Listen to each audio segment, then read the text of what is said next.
2023 के विधानसभा चुनाव से पहले जब सचिन पायलट ने अपनी ही सरकार के खिलाफ पदयात्रा निकाली थी, वो आज भी चर्चा का विषय बनी हुई।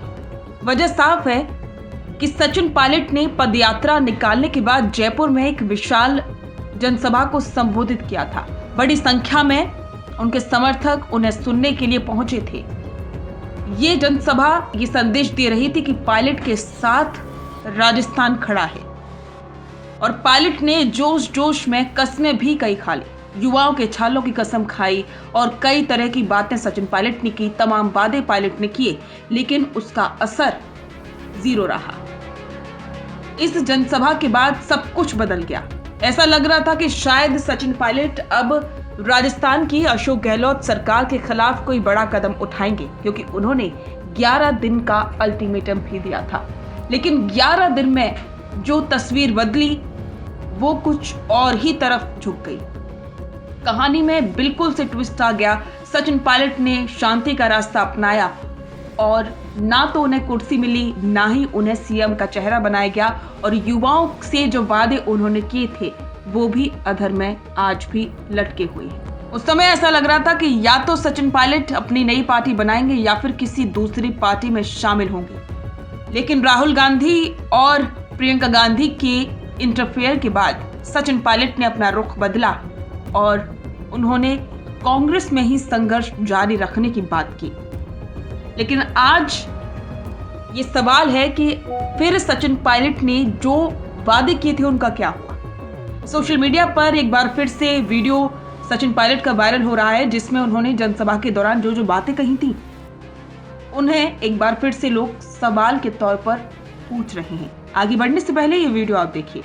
आज मैं आपको बताना चाहता हूं, आप नौजवानों के पैरों के छालों की कसम, मैं अब पीछे हटने वाला नहीं हूं।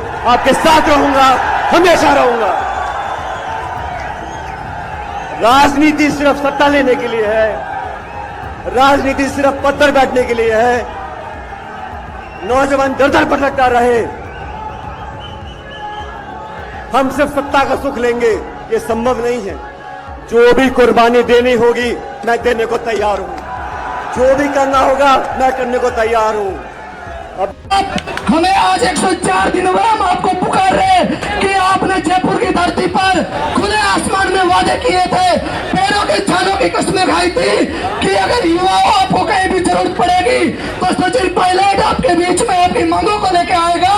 लेकिन वो युवा, वो जयपुर में रहने वाले तमाम युवा शक्ति, प्रदेश के कोने कोने में तैयारी करने वाले वो तमाम युवा आज एसआई भर्ती और आरपीएससी को भंग कराने को लेकर इस जयपुर की शहीद स्मारक पर, इस धरना स्थल पर आज आरपीएससी को भंग कराने को लेकर 1 दिन नहीं, 4 दिन नहीं, पायलट साहब 104 दिन से यहाँ पर दिन और रात पे बैठे, 3.5 महीने के अधिक समय से वो युवा यहाँ पे बैठे।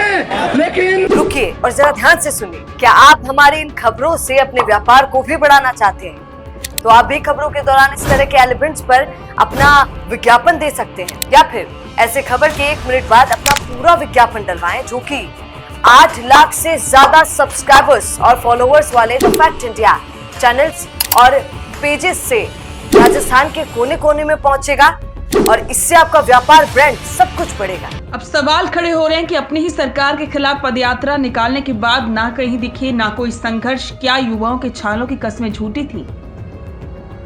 ये पोस्ट सीधे चोट करती है सचिन पायलट पर, जो खुद को मुख्यमंत्री इन वेटिंग कहते रहे, लेकिन जमीन पर उनकी मौजूदगी लगातार कम होती गई। राजस्थान में नहीं, लेकिन केंद्रीय स्तर पर सचिन पायलट की मौजूदगी ज्यादा दिखाई देती है। जब राज्य में महंगाई, पेपर लीक, बेरोजगारी, पानी संकट और सामाजिक तनाव जैसे मुद्दे उभर रहे थे, तब सचिन पायलट ने खुद को संघर्षशील साबित करने के लिए पदयात्रा का ऐलान किया था। पदयात्रा धूमधाम से शुरू हुई, helicopter shot, media coverage, social media पर जननायक के कैप्शन, लेकिन कुछ ही हफ्तों बाद पदयात्रा वैसे ही गायब हो गई जैसे कई नेता स्वयं गायब हो जाते हैं। अब सवाल एक बार फिर से उठा है कि क्या ये पदयात्रा सिर्फ फोटोशूट थी? युवाओं के छालों की कस्में खाकर सत्ता का सपना दिखाना आसान था, लेकिन मुश्किल था उसी रास्ते पर अंत तक चलना। राजस्थान की धरती संघर्ष की मांग करती है। यहाँ वोट सिर्फ भाषणों से नहीं मिलता, बल्कि पसीने से मिलता है। 2019 से लेकर 2023 तक कई मुद्दे सामने आए। पेपर लीक, भर्तियों में देरी, जातिगत तनाव, किसानों की मांग, आदिवासी इलाकों की उपेक्षा, दलित अत्याचार, बेरोजगारों की रैलियां, छात्र युवा आंदोलन। लेकिन स्वयं घोषित सीएम साहब ने अधिकांश आंदोलनों में नजर नहीं आए। यह सवाल उठता है कि संघर्ष तब क्यों गायब हो गया जब जनता को सबसे ज्यादा जरूरत थी। क्या पदयात्रा सिर्फ चुनावी ब्रांडिंग थी या दिल्ली में चल रही पावर पॉलिटिक्स का हिस्सा? यही वजह है कि पोस्ट में लिखी लाइन, लगता है यूपी विदाई का समय आ गया है, राजस्थान की जमीन पर लोगों की मूड को सही दिशा देती है। और ये सवाल हम नहीं उठा रहे, ये सवाल उठाया है हनुमान बेनीवाल के समर्थकों ने, जो कह रहे हैं कि आएगा हनुमान, बदलेगा राजस्थान। इससे एक बात तो ये भी साफ होती है कि हनुमान बेनीवाल भी ये समझ चुके हैं कि सचिन पायलट एक बड़ी चुनौती हो सकती है। यहाँ एक बात और है कि राजस्थान की राजनीति में अगले 3 साल वो नेता टिकेगा जो जनता के बीच है, जो मुद्दों पर बोलने से नहीं डरता, जो आरक्षण, बेरोजगारी, किसानों और जनजातियों की जमीन पर लड़ता है, जो दिल्ली जयपुर पावर गेम में नहीं जमीन पर दम दिखाता है। राजस्थान में आने वाले समय में फैसला नेताओं के भाषण नहीं करेंगे, फैसला करेगा कि कौन सड़कों पर खड़ा है। युवाओं के छाले झूठे नहीं होते, झूठी होती है वो राजनीति जो संघर्ष से भाग जाए। और अब एक और सवाल कि क्या सचिन पायलट अब उन वादों को पूरा करेंगे? क्या एक बार फिर से जब चुनावी कैंपेन का समय आएगा तो सचिन पायलट युवाओं से किए गए उन वादों को दोहराएंगे? बिजनेस अच्छा हो सकता है, लेकिन अगर नाम नहीं दिखा तो पहचान कैसे बनेगी?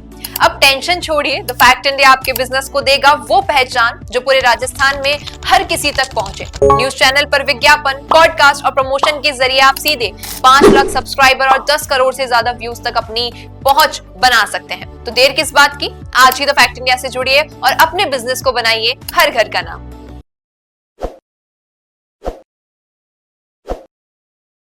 ताज़ा खबरों के लिए विजिट करें द फैक्ट इंडिया